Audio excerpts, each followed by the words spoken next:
Well, I had a phone call then. I'm not sure whether I was actually videoing the last bit. But anyway, apologies if I've not. So if I have not, then I've just tidied the eyes up with a nice wet brush and added the jowls using sausages to add to the base. Turned it round to make his nice jowly bits. And we're on track. He's now got a little bit of a chin going on. Happy days.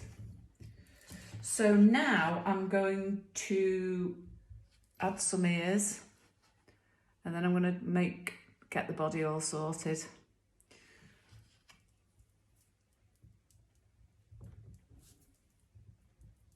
And often I like to take a little bit of a break because it's amazing just taking 5 minutes away or 10 minutes away, and then you come back and go, oh my God, that's so wrong, or oops, head's really crooked, or eyes are in the wrong place.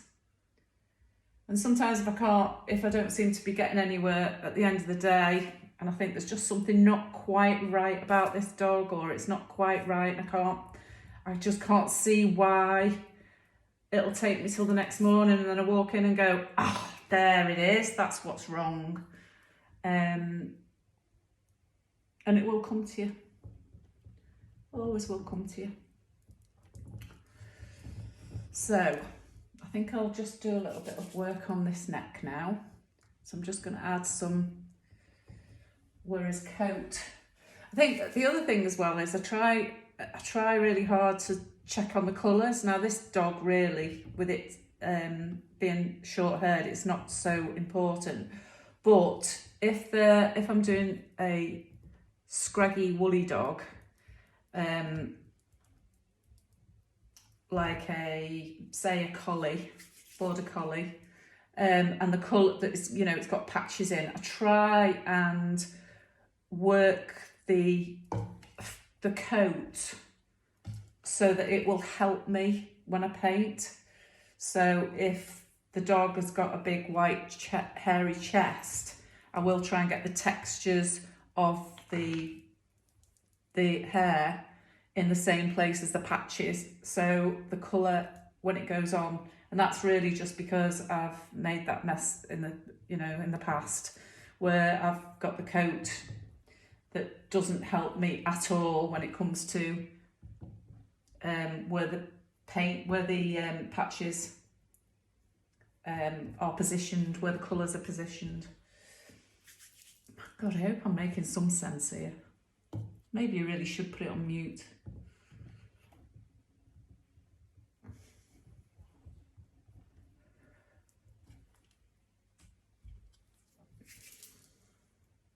So again, I'm building up the shape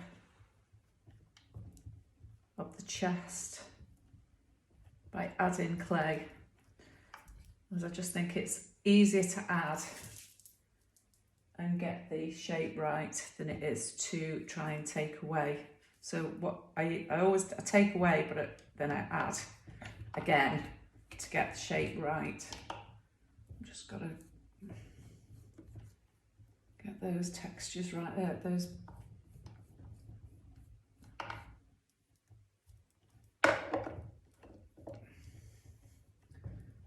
muscles around his throat. I'm going to add some more skin.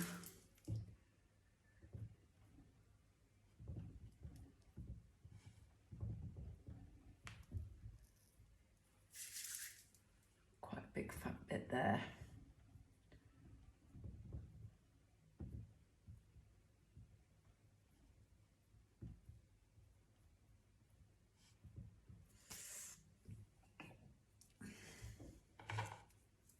And then I got to just smooth those out,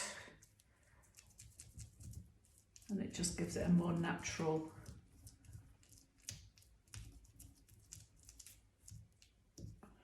and again I can just push with the brush, to get the muscle shapes and the smoothness of the lines. It's starting to look a little bit more alive now. Okay, I'm going to add that there just to get that nice shape.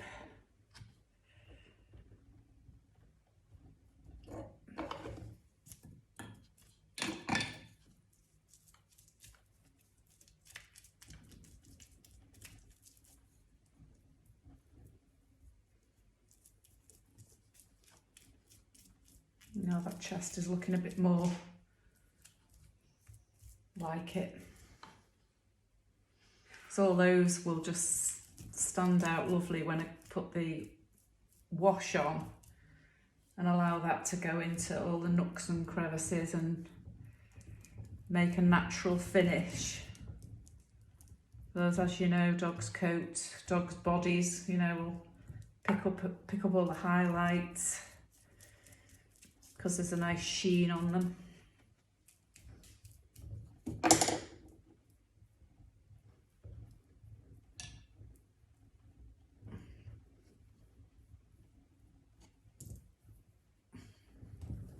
Yeah, I'm liking the look of that now. So, I'm going to build up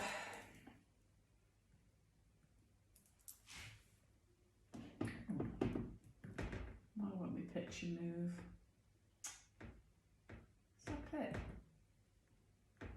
Oh, the computer's froze now. Great. What's he doing? Oh well. I'm just going to build up some of the muscle around his top of his legs.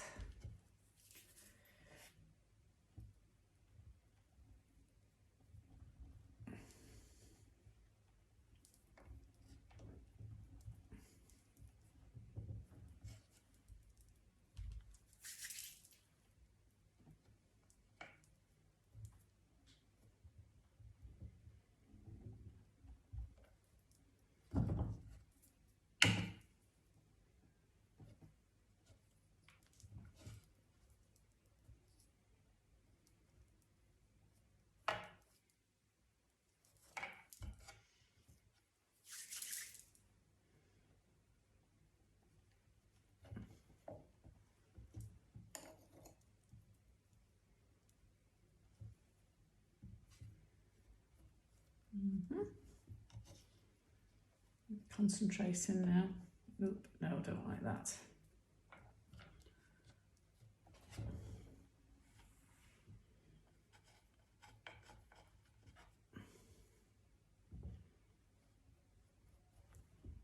Then I want to try and get that line that heads down to the knee, which in this case is really low. So you get that nice shape running in there.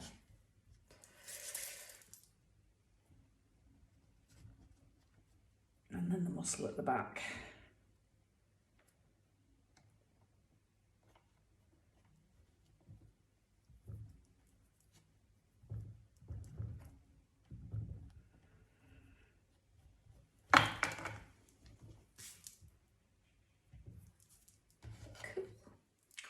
Cool. Might take a bit more out of there. It's quite got a very defined shape under there. And then again, run that sinewy bit down. In fact, I might have to take a little bit out of that.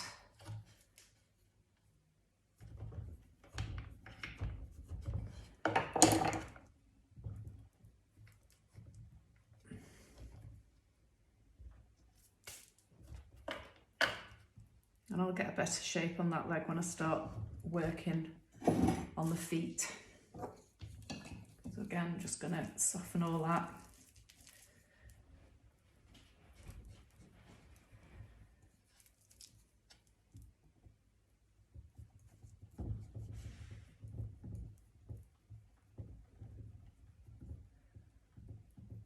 Pushing my thumb into where I want the muscle definition.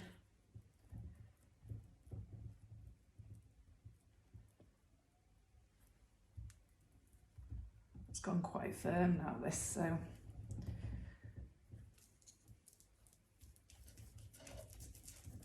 this will just help give the clay a little bit more pliability. And the good thing about the paper clay is it does soak liquid in really quick, so you can turn something that's gone really quite past it back into working clay really quickly.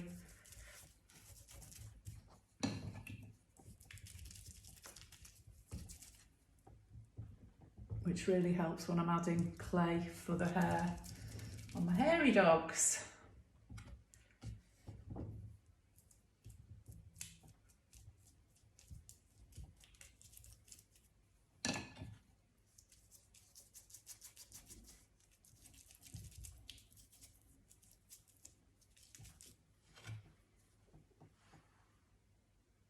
So we're starting to build up a really nice shape now.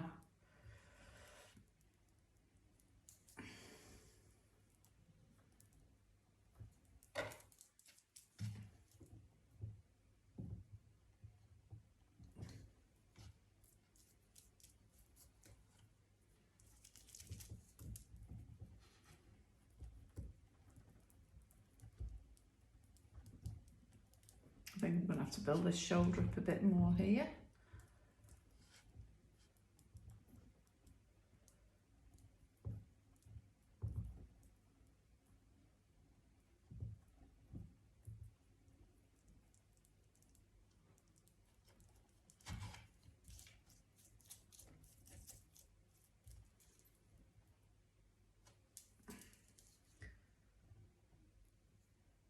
Just give him some muscles, a few abs going on there, look.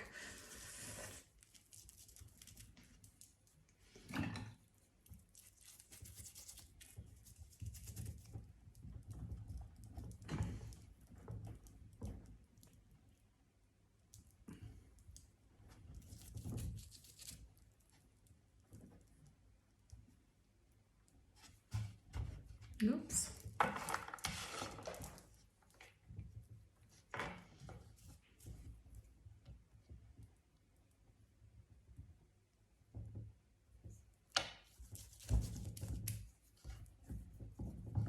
So I'm just going to give that a coat, just to let it moisten up a bit while I'm doing the ears now, because then I can work on the muscles on the body. So we're all coming together a bit now. Make sure his face is the right, drying in the right way. It keeps reverting to... That's better. Okay, so big, flat, gorgeous ears. And I'll do one here and then we'll take a break. So I'll start off with just a nice piece of flat clay. In fact, I'll probably move you down so you can see what I'm doing. Let's move your brother over.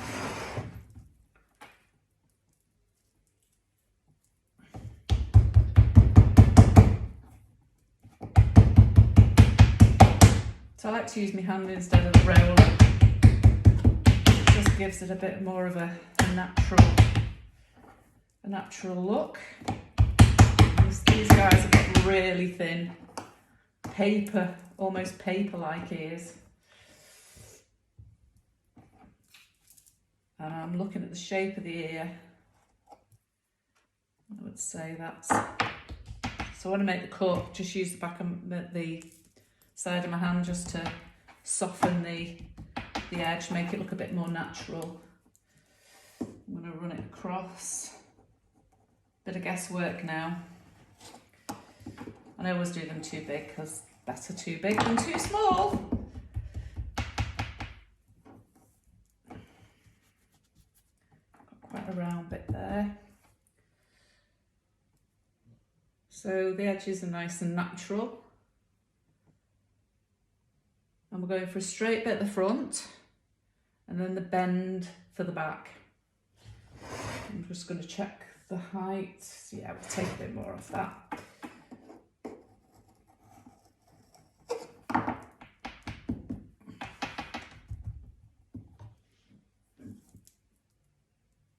Okay. There we go.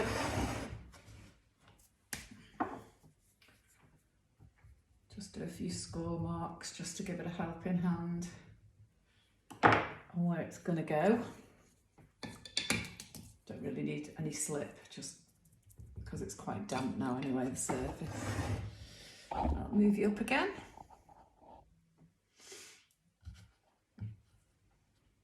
Okay, so I'm going to check where that ear needs to go by looking at that photo. Cool. In fact, I'm going to take a bit more off the length.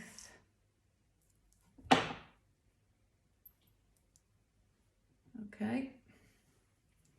Let's try that one again. Right, I always fix the top bit first. So that's just sat like that. Then I curl the back round. Well, it's quite hard to do and show you at the same time because we need to flick that ear out at the back.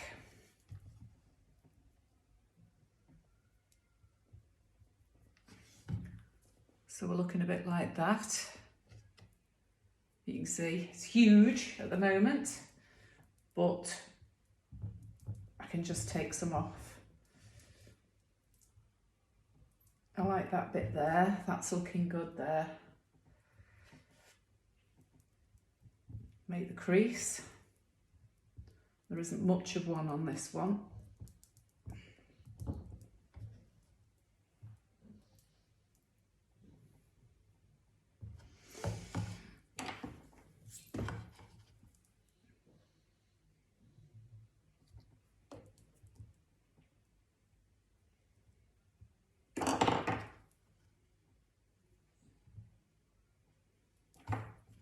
And this guy's got a little bit of a turnout here. Ouch, my glasses are stuck in my hair. Okay, I'm just going to turn that out. It looks like he's got a few wall wounds on them ears actually. Got a few tears that I'll need to add. Again, I always think my clients are just so made up when I pick up on little idiosyncrasies of their own dog.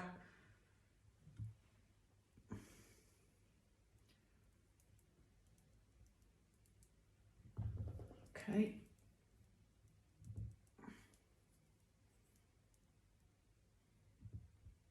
I've gone a bit too high there. Just going to get me stick in there and just lift that side up a bit.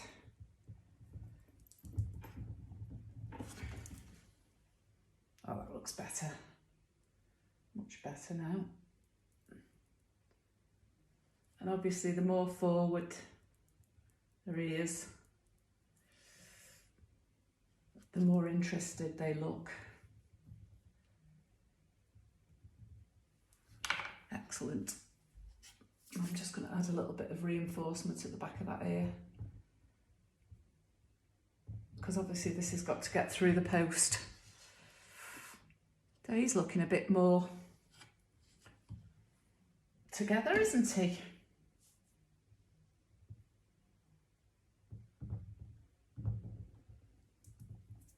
So get number 2 ear out, exactly the same process.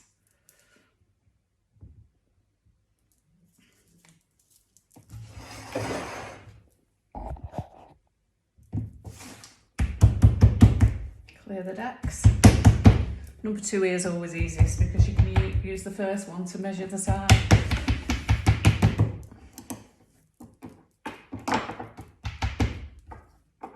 Front straight.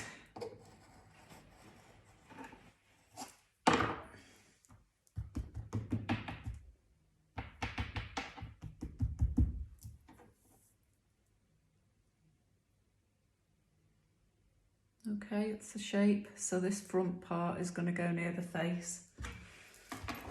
Come back to me dog. Just flatten that, soften that edge again. Okay. A little bit of scoring.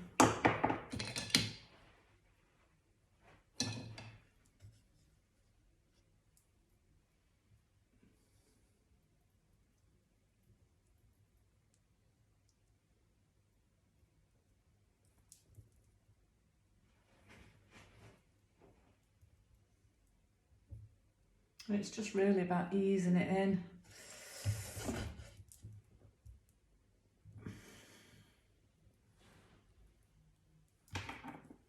Again, I'm just going to put a little bit of reinforcement at the back there, which is what they have anyway.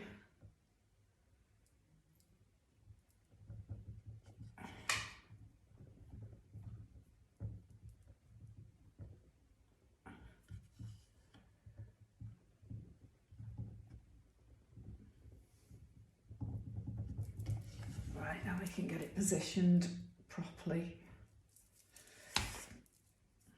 Where's my stick? Where are you? Oh, there you are. So again, I'm just going to turn that out just to get a nice shape round his face.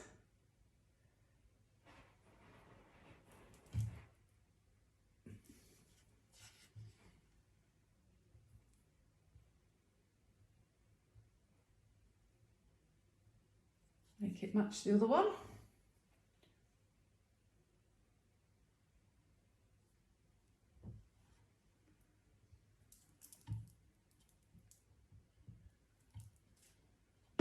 Okay. Ears on. Doesn't that make such a difference? Crazy. Right, I'm going to make a brew and then I'm coming back to put some feet on it. Look, smiling, smiling. Hooray, smiley smile, loads of muscles. Speak to you in a bit. Bye.